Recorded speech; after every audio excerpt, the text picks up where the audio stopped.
Sisters Katherine Mary Lyon, age 10, and Sheila Mary Lyon, 12, vanished without a trace on March 25, 1975, while visiting a mall in the Wheaton, Maryland neighborhood of Washington, D.C. We will be talking about the murder of the Lyon sisters in this video. Before I start, I would like you to drop a like and subscribe to this channel. The Lyon sisters, as they are commonly referred to, were the subject of one of the biggest police investigations in the history of the Washington metropolitan region. A team of Montgomery County, Maryland police cold case investigators made a breakthrough in the case in 2013. They concentrated on Lloyd Lee Welch, Jr., who was at the time serving a protracted prison sentence in Delaware for the sexual exploitation of children. This was the culmination of a prolonged criminal history that had started a few years prior to the girls' disappearance with an arrest for burglary in their region. Welch admitted guilt to 2 counts of first-degree murder in September 2017 for kidnapping and killing the 2 sisters. It has been one of the most prominent unsolved cases in the D.C. area for a long time.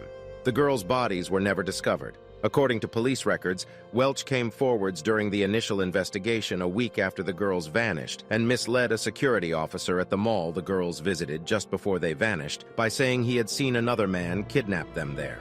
Welch's description of the second man matched one that the public had already received from newspapers and other media. According to that account, the Lyon sisters and other young people had gathered around a man in a conservative outfit as he exhibited an innovative audio cassette player at the mall. Welch was questioned at a police station shortly after telling the mall security guard this tale in an effort to implicate the other man. He failed a lie detector test, admitting he had lied, was freed, and was not questioned again for more than 38 years. Police learned during the resumption of the investigation that a 1977 photograph of Welch resembled a probable suspect who had been observed inappropriately looking at the Lyon sisters in the mall. Welch was interviewed by detectives while he was still incarcerated. Despite his persistent denials of guilt, he made remarks that further implicated him. They learned from one of his kin that he had assisted Welch in burning 2 large, bloody duffel bags in Bedford County, Virginia. Welch was arrested and charged there in July 2015 with killing the girls. 2 years later, he admitted guilty to murder. Another person of relevance is his uncle. Police investigation. Witnesses informed the police that the sisters were in the Wheaton Plaza shopping center at around 1 o'clock. A local youngster who knew the sisters claimed to have seen them speaking together outside the Orange Bowl with an unnamed man who was around 6 feet tall, between 50 and 60 years old, and was dressed in a brown suit. Her kids were nearby speaking into a microphone he was holding, and the man was carrying a briefcase with a tape recorder inside. Authorities drew 2 composite sketches of the man after hearing the witness's account of him and viewing him as a leading suspect in the murders of the Lyon sisters. Police looked into the matter when numerous witnesses said that they recognized the sketch of the unidentified man with the suitcase. According to press accounts, a man who resembled the drawing had been spotted in nearby Prince George's County, Maryland, at the Iverson Mall and Marlow Heights shopping center a few weeks prior. These witnesses claimed that he had approached a number of young girls and requested their assistance in reading an answering machine message into a handheld microphone that was typed on an index card. The Lyon sisters' disappearance may have been directly related to these reports, but the authorities never officially recognized this. A girl in their age group who was friends with the Lyon sisters after they vanished told detectives how a long-haired man at the mall had stared at the girls so intensely and for such a long time that she challenged him. Based on her description, a sketch artist created a painting of a white man in his late teens or early 20s who was scruffily dressed and had acne on his face and scars on his left cheek. But it doesn't seem like the sketch was extensively circulated. The description provided by the sister's friend stood in stark contrast to the only description of a potential suspect made public in 1975, that of the well-groomed, conservatively dressed individual who was ultimately dubbed Tape Recorder Man. The Tape Recorder Man and the long-haired man were decades apart in age, in addition to the obvious contrasts in their appearances in terms of facial characteristics, hair, and attire. As the weeks went by, various volunteer teams searched creek beds and vacant areas for the sisters. On May 23, 1975, Maryland Lieutenant Governor Blair Lee issued an order to 122 members of the National Guard to assist in search of a Montgomery County woodland for the missing girls due to the ongoing search and the heightened level of media interest. Suspects of this case: Fred Howard Coffey. In North Carolina, a 10-year-old girl was beaten, strangled to death, and molested in 1979. Fred Howard Coffey was found guilty of all 3 crimes and is currently serving a life term in prison after an initial death sentence was reversed, as of 2012.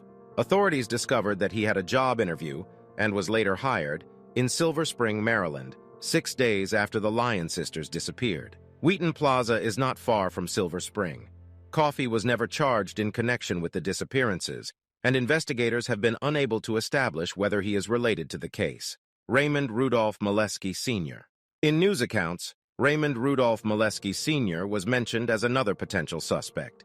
In 1975, Molesky lived in Suitland, Maryland, not far from the malls in Prince George's County, where people had reported seeing a man approaching young girls with a microphone. In November 1977, Molesky killed his wife, his teenage son, and another son inside their home over a family dispute. He was found guilty of the murders and given a 40-year prison term. Authorities examined Molesky's former home in April 1982, based on information from both prison informants and Molesky's own claims to have knowledge of the Lyon sisters' case, which he offered to divulge more extensively in exchange for more lenient jail terms. However, no evidence was found.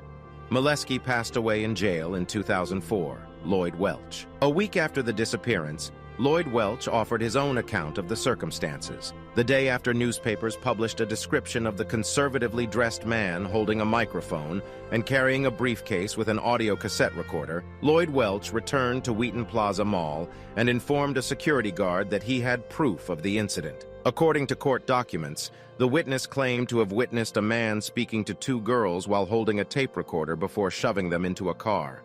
After being called to the mall, Montgomery County detectives escorted Welch to a neighboring police station, where they interviewed him. He underwent a polygraph examination. According to case documents, after being informed that he had failed the test, the man stated in his release from police that he had given false information about seeing the kidnapping. Numerous detectives have contributed to the Lyon girls' cold case throughout the years, but by 2013, several people had retired.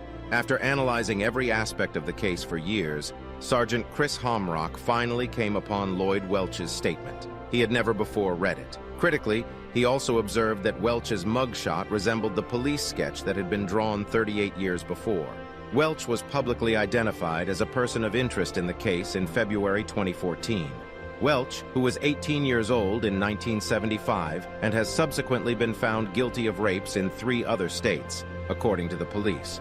As of September 20th, 2014, a fresh lead was found. The police searched the Thaxton, Virginia woods and broke into a home in Hyattsville, Maryland, where they seized a number of goods. He had resided in the basement of Welch's parents' house. One chamber in the basement had a substantial amount of blood evidence, and one of the investigators used the phrase "slaughtered" to describe the scene. However, the material was too damaged to trace any DNA. Welch was charged with first-degree felony murder for his alleged role in the deaths of Katherine and Sheila Lyon more than a year later, in July 2015, when he was serving a significant prison term in Delaware for his conviction of child molestation.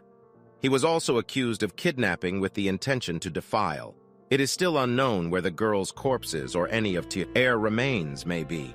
It would have taken the longest amount of time between a murder and a trial that resulted in a conviction for bodiless murder if Welch had been tried without the bodies of the girls being admitted into evidence. In the end, Welch admitted guilt to 2 charges of first-degree murder in September 2017 for the 1975 kidnapping and murder of Katherine and Sheila Lyon.